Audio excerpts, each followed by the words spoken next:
السلام علیکم۔ جانے کب کون کسے مار دے کافر کہہ کر شہر کا شہر مسلمان ہوا پھرتا ہے۔ ناظرین، کل لاہور کے علاقے اوچھا میں ایک انتہائی عجیب و غریب اور دل خراش واقعہ سامنے آیا ہے، جس سے یہ ثابت ہو گیا ہے کہ ہمارا معاشرہ مذہبی جنونیت کی آخری حد پار کر چکا ہے۔ پاکستانی قوم میں جہالت تعلیم کا نہ ہونا ہے۔ اسی وجہ سے شریف خاندان اور زرداری کے دور حکومت میں تعلیم پر توجہ نہیں دی جاتی، کیونکہ جب تعلیم، صحت اور انصاف ملک میں نہیں ہوگا تو ایسے جہالت بھرے واقعات تو پیش آئیں گے۔ خیر ناظرین، ہوا کچھ یوں کہ لاہور کے علاقے اوچھا میں شوہر کے ساتھ شاپنگ کے لیے آنے والی ایک خاتون کو ان کے لباس کے باعث مشتعل ہجوم نے گھیر لیا۔ ہجوم نے خاتون کو مقدس الفاظ کی توہین کے شبے میں گھیرا۔ اس کی وجہ یہ تھی کہ خاتون نے جو لباس پہنا ہوا تھا اس پر عربی رسم الخط میں لفظ حلوہ تحریر ہوا تھا۔ اسی دوران خاتون اور اس کے شوہر کا گھیراؤ کر کے ایک دکان میں ان کو بند کرنے کی کوشش کی گئی، اور اس خبر کی اطلاع ملتے ہی اے ایس پی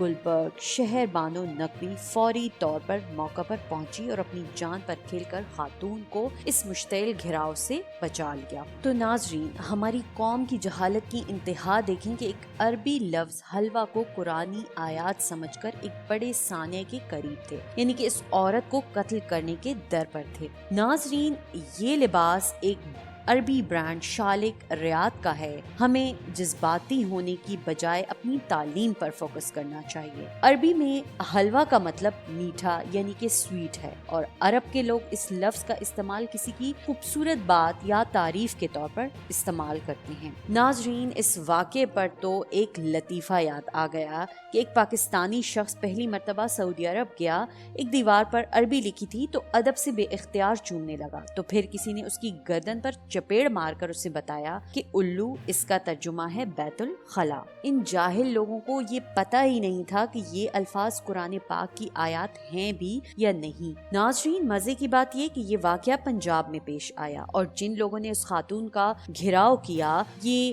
وہ پنجاب کے غیرت مند اور غیور لوگ تھے جن کو ان کے قائد میاں محمد نواز شریف نے موٹر وے دی، انڈر پاس دی، میٹرو دی، اورنج ٹرین دی، بقول آپ لوگوں کے ہسپتال دیے، یونیورسٹیاں دی، پر بہت ہی دکھ اور افسوس کی بات ہے کہ آپ کے قائد تھوڑا سا آپ کو شعور بھی دے دیتے کہ کپڑوں کے اوپر صرف یہ ڈیزائن بنا تھا، کوئی عربی آیات نہیں لکھی ہوئی تھی۔ اگر ان کے خیال میں یہ عورت گناہ کی مرتکب ہے تو پھر تو آدھے سے زیادہ پاکستانی عوام کو بھی اس بات پر سزا ملنی چاہیے کہ خود قرآنی آیات والے اخبار کو ردی میں بیچتے ہیں، پھل سے روٹیوں تک کی پیکنگ، شیشوں کی صفائی تک اخبار استعمال کرتے ہیں، تو پھر یہ کس منہ سے خود کو مسلمان کہتے ہیں؟ اس آلودگی سے بچنے کے لیے قانون سازی اور اس پر عمل درآمد ضروری ہے۔ دین و اسلام کی تشریح صحیح معنوں میں ہوں اور حکومتی مشینری کے ماتحت ہوں۔ ہر فقہ کے لوگ یہاں اپنے نظریے کے بادشاہ بنے پھر رہے ہیں۔ ہر شخص نے اپنا اسلام بنایا ہوا ہے، پہلے اس پر نظر